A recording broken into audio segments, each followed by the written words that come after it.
কষ্ট দিবে না, সময়টা নষ্ট করবে। তারা আবার সন্তুষ্ট হয়েছে। আমি বলছি আমি যা মন্দিরে যাই, মন্দিরের সমাধান হইবে, মন্দিরের একটা লোকে কবরস্থান হইলে কবরস্থান শিফট করতে, মসজিদ হলে মসজিদ শিফট করতে দিবা। যেহেতু 38টা ঘুরে গেছি, এই শঙ্করদা বাকের বিষয়টা আমরা বড় স্কেলের মধ্যে জানাচ্ছি। এইরকম 100-র উপরে বাক আছে, 100-র উপরে একদম রূপগঞ্জ থেকে। আর আমাদের এই যে সামনে হাউসকান্দি, এটার বাঘ আরো এখন তারা দেখে বাঘটা আরো বড় বাঘ, কারণ এগুলো আগের থেকে হয়ে গেছে। এখন এগুলো সোজা করার লেগে নতুন এক ঘরের প্রস্তাব দিয়া এই টাইমে কোনোভাবে এই সরকারের আমলে আমরা যারা জনগণের ভোটে নির্বাচিত হয়েছি, আমি শিক্ষক সাহেবের প্রতি শ্রদ্ধা রেখে এখানে একটা কমিটি উনি বলছে, কমিটির কাছে আমি আবেদন করি যে আপনারা এটা আন্ডার কনস্ট্রাকশন, মেহরবানি করিয়া এটার একটা ডিজাইন দিন, নতুন জায়গা যেখানে লাগে যত টাকা লাগে কেনার ব্যবস্থা আমরা করি, নতুন একটা মন্দির আমরা বানাইয়ে দিই, মসজিদ আমরা বানাইয়ে দিই, কবরস্থান আমরা শিফট করে দিই, দিয়ে আমরা রাস্তাটা আমরা যত দ্রুত পারি শুরু করি। তাহলে আমার মনে হয় সরকারের আমরা একটা বুঝ দিতে পারবো। আর উনি তো নিজে শিক্ষক মানুষ, আমার ডানে বামে দুইজন ধর্মীয় অভিজ্ঞ মানুষ, যারা মানুষ একদম নাক মাথা দিয়া প্রণাম দেয়, শ্রদ্ধা দেয়। তারার কাছে তারা বলছেন যে এই স্টেজে রাষ্ট্রের প্রয়োজনে প্রতিমা থাকলেও এটা সরানো যায়। মসজিদ যারা আছে, আমি অনেক মত দিচ্ছি, মুফতির লোক আলাপ করছি, বলে এগুলো হয়, এগুলো কোনো ব্যাপার না, এক্সটেনশন হইব।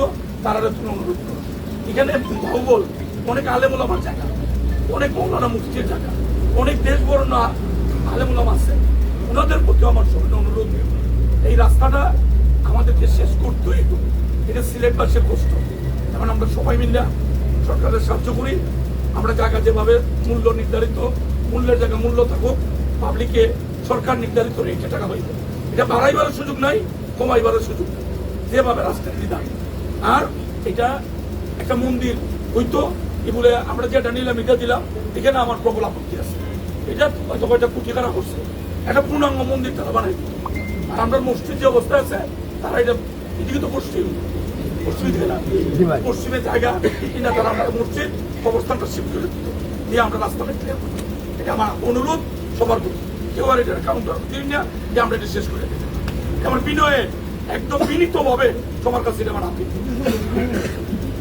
এটা জেলা আমার তো মনে হয় আমরা আর কেউ কোনো কথা নাই। আমি আপনি যেটা কইছেন আমরা এটাতে সমর্থন করছি।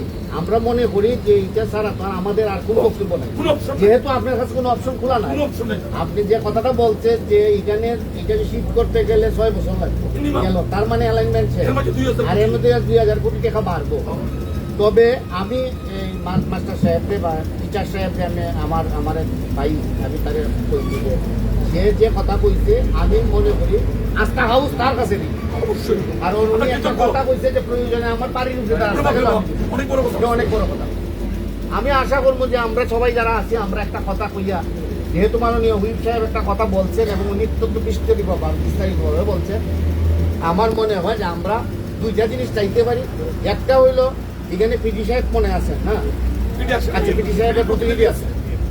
দুইটা বিষয় প্রশাসনেরও এখানে কর্তা ব্যক্তিরা আছে, উনার কম্পেনসেশন আর্লি অ্যাজ পসিবল এটা হইলে উনি পাইতে হবে। সেকেন্ডলি আজকে আমরা হয়তো সুবিধাজনক সময়ে আছি, 2 দিন পরে আমরা কোনো এটার পুজো রাখতাম না, এটাই স্বাভাবিক। তখন যেন ওনার ওই যে মন্দির যেটা কইরা দেওয়া, এই ব্যাপারে যেন আপনাদের কোনো গাফিলতি না থাকে। এইভাবে আমি তার উদ্যোগন ঢুকি, ধরুন আপনি উকিল মানুষ, আপনার রেগুলার কোর্ট থাকে, আমি তো মানুষের লোকের টাকাটাতে আমার জীবনের অংশ হিসাবে নিয়েছি। আমি সবার সামনে করতেছি, কালকে তো আমার বাড়ি কিন্তু অভিজ্ঞ, আমি ভুট করি অভিজ্ঞ, কালকে অভিগঞ্জের মানুষ দেখছে বাহুবলের মানুষ আমার লেগে কিনা করে। সরকারের সব শক্তি পেয়ে অতএব আমি বাহুবলের তো শ্রেণী নিই। আমি যতক্ষণ পর্যন্ত যে কথা বলছি, মসজিদ মন্দির কবরস্থান সম্পূর্ণ না পর্যন্ত কোনো অফিসার আপনার কাছে সুবিধা দেওয়ার না। আমি দায়িত্ব নেব।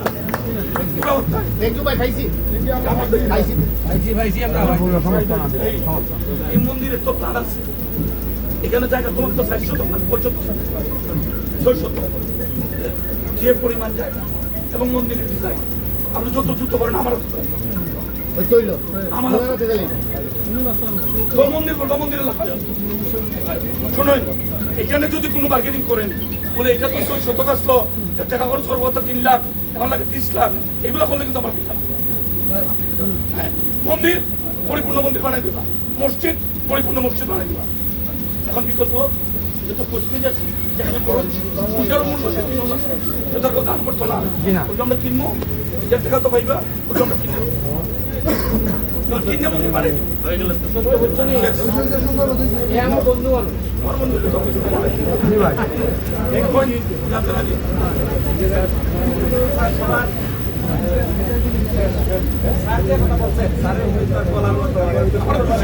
খুশি বানাইছে খুশি দিলে আমি